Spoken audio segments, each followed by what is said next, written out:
Berimajinasilah bahwa kamu adalah cahaya dari sinar matahari.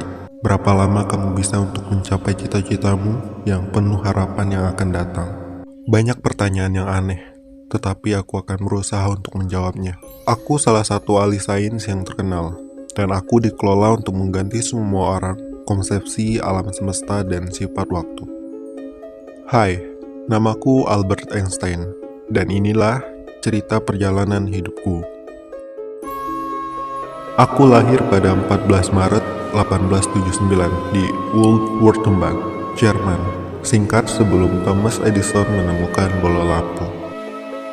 Di saat aku umur 1 tahun, aku dan keluargaku pindah ke München, di mana ayahku mendirikan pabrik ini untuk membuat peralatan listrik bersama pamanku yang membantu. Pabrik ini bisa membuat keluarga menjadi gagah dalam pembuatan peralatan listrik yang luar biasa. Didirikan pabrik ini bertujuan berilmu pengetahuan untuk bisa lebih belajar dan beredukasi lagi secara dalam dan detail tentang peralatan listrik yang ada. Iya ya, aku percaya bahwa keluarga ini akan menjadi gagah di setiap perjalanan yang ada, dan Albert bisa mencapaikan cita-cita yang ada di dalam dirinya, sesuai dengan keinginannya. Di saat aku umur 3 tahun, pamanku tiba-tiba meninggal dengan serangan jantung. Ditambah, aku sulit untuk bersosialisasi dengan orang lain. Dan itu membuat orang tuaku berpikir bahwa aku memiliki suatu penyakit mental yang serius. Astaga, ini gimana ini? Albert sangat sulit untuk bersosialisasi dengan orang lain. Sejak ayahmu meninggal, Herman, Albert sudah menjadi begini. Kayaknya mengalami suatu penyakit mental yang serius. Sudahlah, mungkin ia butuh waktu untuk bisa bersosialisasi dengan orang lain. Itu tidak masalah. Tidak masalah, bagaimana di saat dia sudah tumbuh besar dan akan begini terus? Aku pikir Albert mengalami suatu penyakit mental yang serius. Ibuku mengajarku untuk bersosialisasi dengan sabar. Ibuku tipe orang yang tidak tertarik dengan peralatan listrik. Tidak sama seperti ayahku dan pamanku. Di saat ibu mengajariku dengan sabar, aku sudah mulai mengerti dan terbantu oleh ibuku untuk bisa belajar lebih konsisten dan percaya diri untuk bersosialisasi dengan orang lain. Di saat aku umur 5 tahun, ayahku memberikanku kado yang membuatku kagum. Aku telah mendapatkan buku matematika dan fisika yang membuatku terpesona dan menginspirasiku untuk ingin lebih belajar dan beredukasi secara berilmu pengetahuan yang dalam dan juga detail. Wah, terima kasih ayah. Aku sangat menyukai hadiah ini. Sama-sama anakku, ayah harap kamu bisa belajar dan beredukasi banyak dengan buku yang ayah berikan untuk kamu membacanya, jika kamu sudah tumbuh besar nanti. Di saat aku remaja, aku sudah memasuki masa SMA. Di situ, aku akhirnya bisa bersosialisasi dengan orang lain dan orang di sekitarku. Di dalam kelas, aku merupakan siswa yang terbaik, dan aku juga sangat menyukai dengan pelajaran fisika dan matematika. Tetapi aku lebih suka pelajaran fisika, sampai temanku Markus mengatakan, Kau sangat pintar, Albert. Aku heran, mengapa orang sepertimu sangat menyukai pelajaran fisika, padahal hampir sekelas yang tidak menyukai fisika. Sama dengan matematika, hanya karena sulit, susah, dan banyak angka-angka. Sudahlah Markus, aku juga menyukai fisika karena fisika menjadi bagian dari sejarah penemuan kunci alam semesta. Ketika aku mendalami ilmu ini dan menemukan begitu banyak korelasi antara hal-hal yang sekilas tampak tidak berhubungan sama sekali, secara tidak langsung aku merasakan kesederhanaan dan keindahan seluruh alam semesta. Wow, Albert, kau sangat pintar. Aku yakin kamu pasti ngerti semua materi yang diajarin guru dan Albert. Please, ajarin aku materi ini. Sumpah, semua materi ini tidak masuk ke dalam otakku. Tidak semua materi yang bisa aku mengerti, Alex. Dan sini bukumu. Mana materi yang kamu belum mengerti? Ini, ajarin aku yang materi gelombang. Jadi, disimak ya teman-teman. Ini kita cari resonansinya dulu, lalu Sebenarnya aku tidak mengerti cara pengajarannya dan juga metodenya, sehingga aku bingung dan kesulitan mempelajari materi meskipun aku pintar. Aku suka menanyakan segala macam pertanyaan yang memang dilarang. Mustahil bagiku untuk mempelajari sesuatu tanpa bertanya. Albert, saya minta maaf atas kesalahan saya di kelas, mulai dari cara pengajaran dan juga metode saya, sehingga kamu bingung dan kesulitan mempelajari materi ini. Saya berjanji akan saya memperbaiki ini, dan saya juga bangga sama kamu, karena kamu membicarakan ini ke saya. Saya bangga sama kamu, karena kamu banyak berprestasi di sekolah ini. Saya percaya pasti kamu akan terus menjadi anak kreatif dan inovatif dengan kamu kerja keras dan pantang menyerah.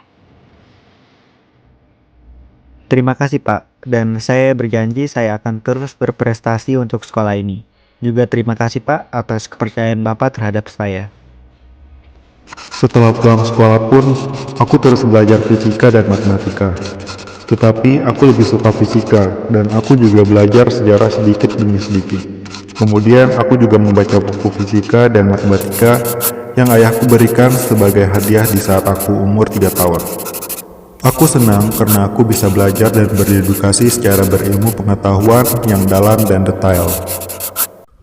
Pada tahun 1894, perusahaan ayahku tiba-tiba bangkrut karena mengalami kegagalan.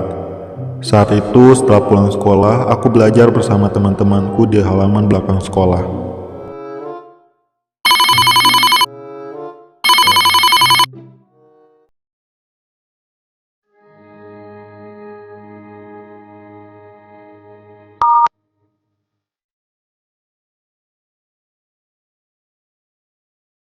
Halo Bu, kenapa?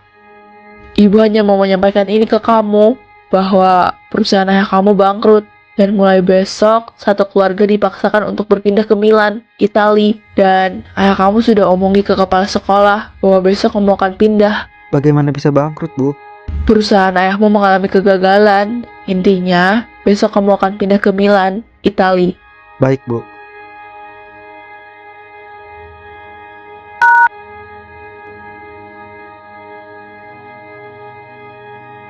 Kamu kenapa, Albert? Ibuku tadi menghubungiku bahwa besok aku akan pindah ke Milan, Itali, karena perusahaan ayahku mengalami kegagalan. Apa? Pindah?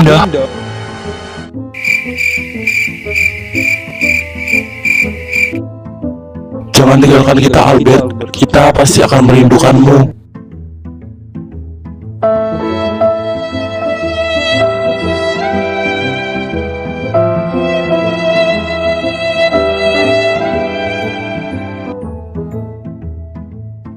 Aku juga pasti akan merindu kalian kok.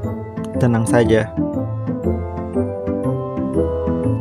Aku tinggal di München untuk terakhir kalinya, untuk menyelesaikan studiku di Louispool Gymnasium dan meluangkan waktu untuk bersama teman-temanku. Besoknya aku dan keluargaku pindah ke Milan, Italia. Di Italia pun aku lanjut bersekolah. Pada 1896, di saat aku kelas 11, aku pindah ke Zurich, Swiss, karena aku tidak terlalu tertarik dengan cara pengajaran guruku dan metodenya. Aku mendaftar di sekolah politeknik di Zurich, Swiss.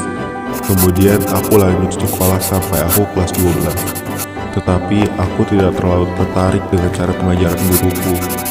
Jadi di rumah, aku meluangkan waktu untuk belajar fisika dan membaca. Aku akhirnya lulus SMA. Aku bangga bisa di titik ini. Semua prestasi yang kurai, kerja kerasku dalam belajar dan berdedukasi, akhirnya aku bisa melakukan yang terbaik untuk sekolah dan juga orang tuaku. Ibu bahagia sama kamu, Albert. Kamu sudah lulus dari SMA ini, dan kamu akan tetap menjadi anak ayah dan ibu yang paling terbaik. Makasih ya Bu, sudah mau mendukung Albert.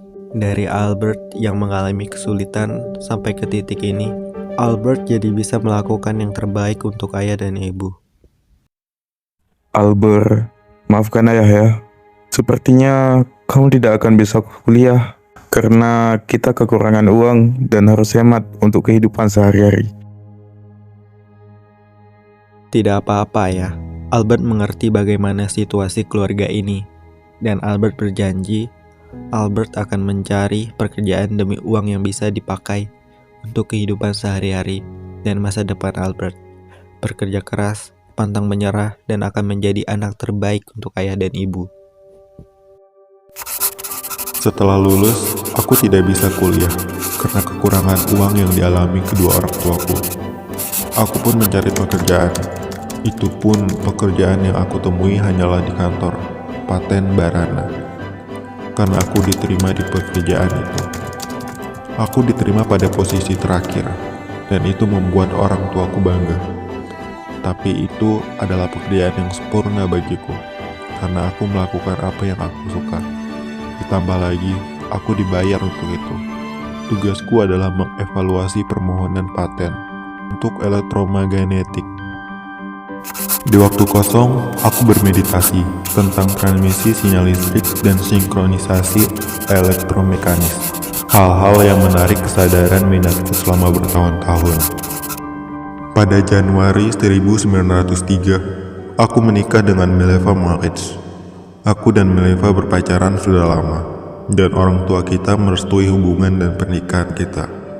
Kita memiliki 3 anak, seorang perempuan, Cheryl, dan 2 laki-laki, Hans Albert dan Edward. Tahun 1905, orang tuaku meninggal karena sakit yang cukup parah yang dialami oleh mereka. Ya, aku sedih. Tangis berat dan kecewa dengan kematian kedua orang tuaku. Tetapi tahun ini disebut juga dengan tahun ajaib. Tahun ini perhitungan aku mulai berhasil. Misalnya kita memperhatikan bahwa waktu dan ruang tidak selalu sama. Jika kita melakukan perjalanan dengan kecepatan yang sangat tinggi, waktu berlalu lebih sulit. Aku menemukan bahwa tidak ada sesuatu pun yang lebih indah yang melebihi kecepatan cahaya, yaitu 300 km per detik. Maka, lahirlah teori relativitas terbatas. Aku dan keluargaku pindah ke Berlin, Jerman, karena aku sudah menemukan pekerjaan di sana, yaitu menjadi seorang guru. Aku pun menjadi guru di Berlin, yaitu seorang guru fisika. Tapi kebiasaanku dalam bertanya tidak hilang. Aku seharusnya memahami gaya gravitasi. Akibat gaya tersebut, benda jatuh ke bumi, planet-planet berputar mengelilingi matahari, dan bulan mengelilingi bumi. Setelah mengerjakan isu ini selama 8 tahun, pada tahun 1915, aku mempresentasikan hasil kesimpulan dari penelitianku ke seorang dosen terkenal di universitas terbesar. Itu pun dosennya kagum sama hasil penelitianku, dan juga hasil penelitianku diterima di tingkat tinggi di seluruh universitas yang terbesar. Aku bangga sekali dengan hasil kerja kerasku. Saat itu, aku sudah menjadi guru fisikawan yang terkenal, dan juga siswa-siswi pun menyukai cara pengajaranku dan metodeku. Aku mulai diundang untuk memberikan kuliah di pertemuan internasional, dan aku dengan cepat maju di dunia akademik. Pada tahun 1921, aku menerima hadiah Nobel dalam fisika, tetapi bukan untuk teori relativitas, tetapi untuk kreasiku tentang efek fotolistrik, karena orang Yahudi tidak ditoleransi. Pada saat itu, aku diberi hadiah ini dengan susah payah. Beberapa tahun kemudian, Adolf Hitler yang membenci orang Yahudi datang ke pemimpinan Jerman dan memutuskan bahwa mereka bersalah atas semua kejahatan yang terjadi. Maafkan kami atas semua kejahatan yang terjadi. Dari sejak peperangan di saat orang Yahudi datang, kami berjanji tidak akan melakukan kesalahan itu lagi, mulai dari membuat bom oleh pemerintah Amerika dan juga setelah ledakan parah di Hiroshima dan Nagasaki. Tolong maafkan kami, pemerintah. Itu sebabnya aku dan keluargaku harus pindah ke Amerika. Aku omongin ini dengan keluargaku, dan mereka pun bisa mengerti situasi. Pada periode terakhir kehidupanku, yaitu meluangkan waktu untuk keluargaku, Adolf Hitler tidak lagi mengganggu situasi dan membuat masalah di negara ini. Saat itu aku sudah pensiun dari hidup menjudi dan membatasi diriku Hidupku berakhir di saat aku usia 76 tahun pada tanggal 18 April 1955 di saat aku mengalami pembengkakan pembuluh aorta perut secara tiba-tiba di tanggal 16 April 1955. Itu pun keluargaku sudah tahu. Beritaku disebarkan ke semua televisi negara dan keluargaku menangis keras saat mendengar berita itu. Dan inilah perjalanan hidupku. Aku, Albert Einstein, izin pamit. Terima kasih sudah mendengarkan cerita perjalanan hidupku.